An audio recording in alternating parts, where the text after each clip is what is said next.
Dahulu ketika zaman pemerintahan selepas Nabi Allah Sulaiman alaihi salam.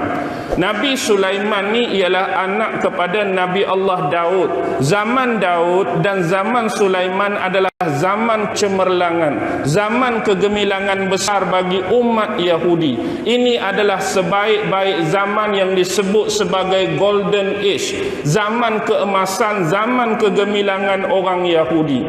Tetapi bermulanya zaman kejatuhan Yahudi bila wafatnya Nabi Allah Sulaiman alaihi salam telah berebut takhta pemerintahan antara dua orang anaknya, iaitu Rohab'am dan Yarba'am.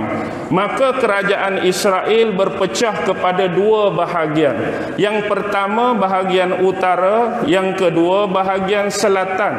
Bahagian utara disebut sebagai Israel, bahagian bawah tu disebut kerajaan Yahuza. Jadi atas kerajaan Israel, bawah kerajaan Yahuza. Atas tu ibu kota dia kadang-kadang ada di Jericho, kadang-kadang ada di Hebron. Hak bawah tu ialah Jerusalem yang kita sebut sebagai Baitul Maqdis. Jadi di antara 12 orang anak Nabi Allah Yaqub tadi, 10 ahli keluarga menyokong Israel hak belah utara dan 2 saja keluarga hak menyokong belah selatan, kerajaan Yahuza, iaitu kerajaan Yahuza itu sendiri dan adik Nabi Allah Yusuf, Bunyamin. Bila tahun 732 lebih, kerajaan Israel Utara diserang oleh Assyrian Empire, hancur, habis, lumat, musnah. Dan kerajaan Yahuza hak bawah tu diserang oleh kerajaan Babylon. Kerajaan Babylon bukan zaman Namrus. Zaman Namrus tu zaman Nabi Ibrahim, lebih awal. Tetapi zaman Babylon ini didominasi oleh Raja Bukhtansor II. Kalau kita selalu dan sering membaca buku sejarah, dia sebut sebagai Raja Nebukadnezar II. Itu adalah Raja Babylon yang menyerang kerajaan Yahuza. Hancur lebur, musnah semusnahnya kerajaan Yahudi. Pada masa inilah berlaku deportasi. Apa maksud deportasi? Bila Babylon berjaya mengalahkan kerajaan Yahudi, mereka telah menjadikan orang-orang Yahudi ini sebagai tawanan-tawanan. Mereka menjadikan orang-orang Yahudi ini sebagai hamba. Jadi tawanan-tawanan, hamba-hamba alim ulama ini dibawa ke bumi Babylon, ke tamadunan Sumeria dulu. Jadi di sanalah berlaku satu perkara yang tidak diingini. Apabila Raja Bukhtansor telah menghapuskan kitab-kitab Taurat yang selama ini dibaca, kitab Taurat yang selama ini diimani oleh Bani Israel, dan meminta kepada mereka untuk memulakan pentafsiran baru bagi Taurat. Jadi zaman inilah bermulanya penulisan kitab Talmud. Pernah dengar tak tentang kitab Talmud? Jadi kitab Talmud ada 2 version. Satu Talmud Babylon, waktu menulis tu berada di Babylon. Satu lagi dipanggil Talmud Jerusalem, bila mereka kembali semula ke bumi Baitul Maqdis, bumi Palestin. Selang hingga 50 hingga 60 tahun kemudian, kalau kita tengok kerajaan Babylon tu kerajaan Iraq. Lani sebelah Iraq tu ada negara apa? Sebelah negara Iraq ada negara apa? Ada negara Iran. Negara Iran tu kerajaan besar. Parsi kuno tu raja dia ialah Cyrus the Great. Salah satu nama yang diangkat sebagai penisbahan atas Iskandar Zulkarnain. Jadi Raja Iskandar Zulkarnain, Cyrus the Great, konon-kononnya tu serang pula Bukhtansor kalah. Bila Bukhtansor kalah, Raja Cyrus the Great yang berhati mulia ni minta tawanan-tawanan daripada Bani Israel supaya kembali semula ke bumi mereka. Dulu kan mereka jadi tawanan di Babylon. Bila Babylon kalah dekat Cyrus, baliklah semula. Jadi nak balik tu, kepulangan tu ada 3 versi.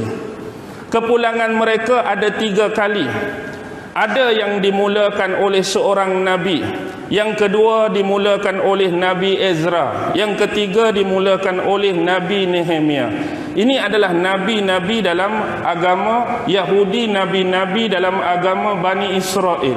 Jadi bila mereka kembali semula, 538 hingga 70 Masihi itu, inilah disebut zaman kebangkitan dan pembinaan kembali Bait Suci yang kedua.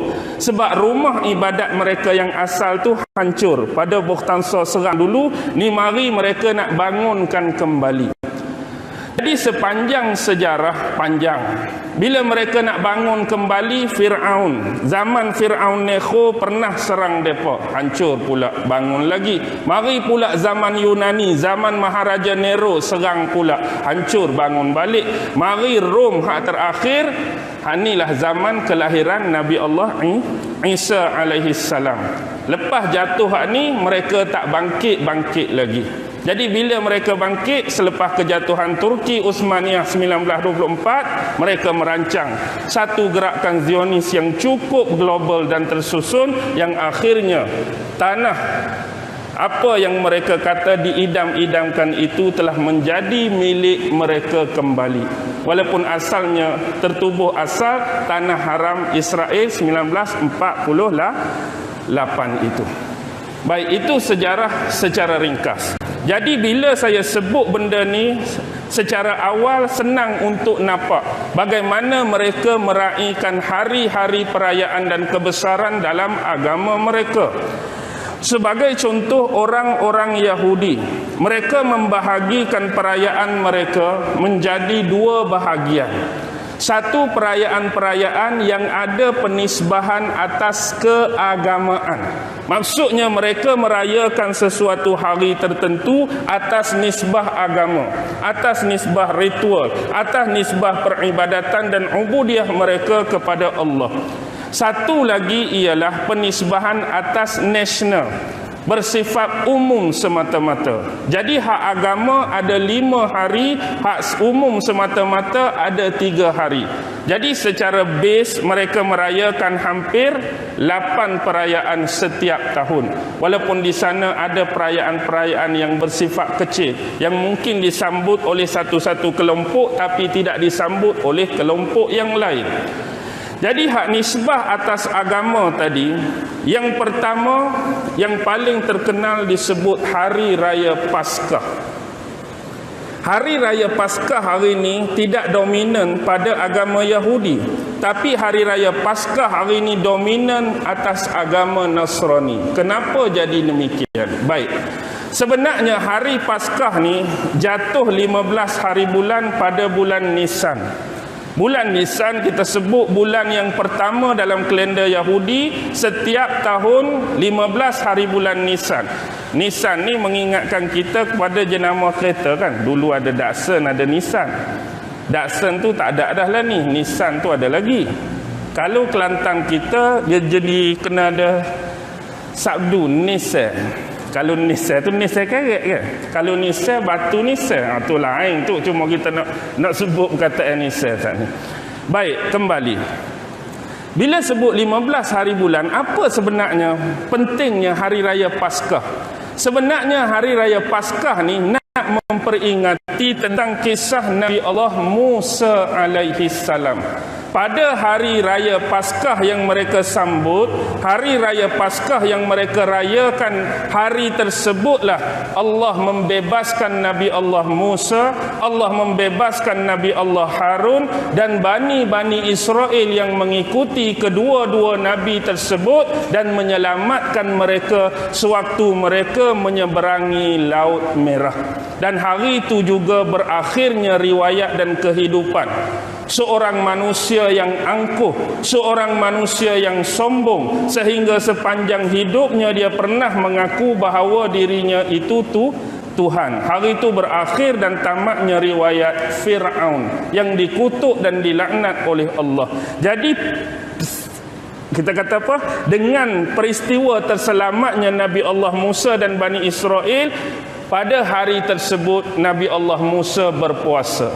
Berpuasa ini kerana rangka kesyukuran kepada Allah telah menyelamatkan dia, abang dia Nabi Allah Harun dan umat-umatnya Bani Israel daripada Fir'aun.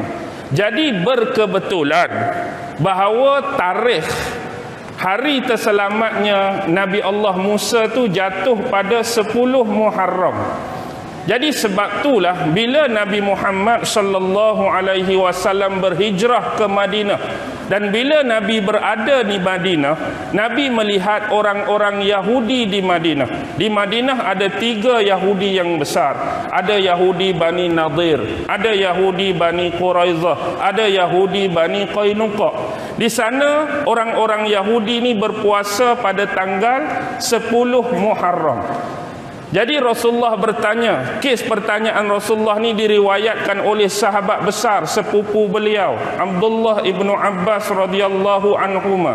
Bila mana Rasulullah melihat orang-orang Yahudi tatkala Nabi berhijrah ke bumi Madinah, apakah sebab mereka berpuasa pada hari tersebut?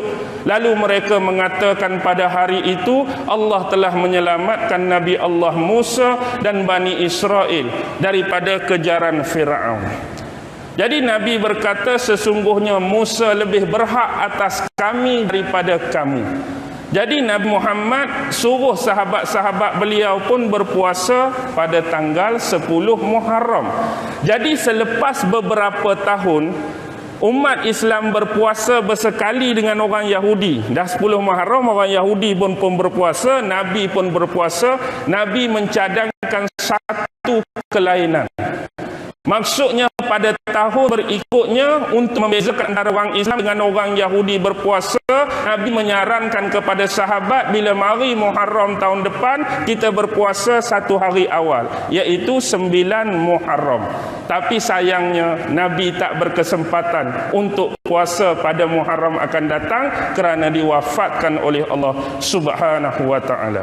Hadis ini disebut dalam Bukhari, cari hadis nombor 2004, dalam hadis Muslim cari hadis nombor 1130, ada diceritakan tentang kisah ini. Baik, ini tentang Yahudi. Bagaimana pula dengan orang-orang Kristian? Orang Kristian juga menyambut hari Paskah. Bahkan hari Paskah ni mereka ada pertandingan menghias dan kemudian mencari telur-telur Paskah. Mereka buat satu bentuk telur, mereka menyembunyikan telur-telur tersebut dan mereka cari, macam cari harta karun lah konon-kononnya. Dan disebut telur Paskah.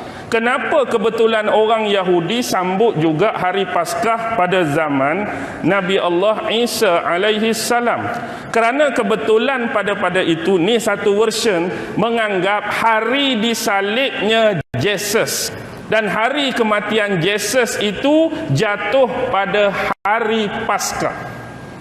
Orang Yahudi sambut dah Paskah hari tersebut, tapi kebetulan waktu hayat dan keberadaan Nabi Allah Isa alaihi salam, di sini bila kita sebut Yesus, sebenarnya bukan Nabi Allah Isa, tetapi Judas Iskariot, Judas pengkhianat yang telah ditukar rupakan oleh Allah, telah disalib dan kemudian menemui kematian, jatuh hari Paskah. Sebab itulah orang-orang Kristian juga menyambut hari Paskah. Tetapi bukan sebab Nabi Allah Isa tapi sebab disalib dan matinya Yesus di sisi pemahaman agama mereka. Tetapi apa yang saya nak sebut, pandangan ini sebenarnya silap. Pandangan ini sebenarnya salah.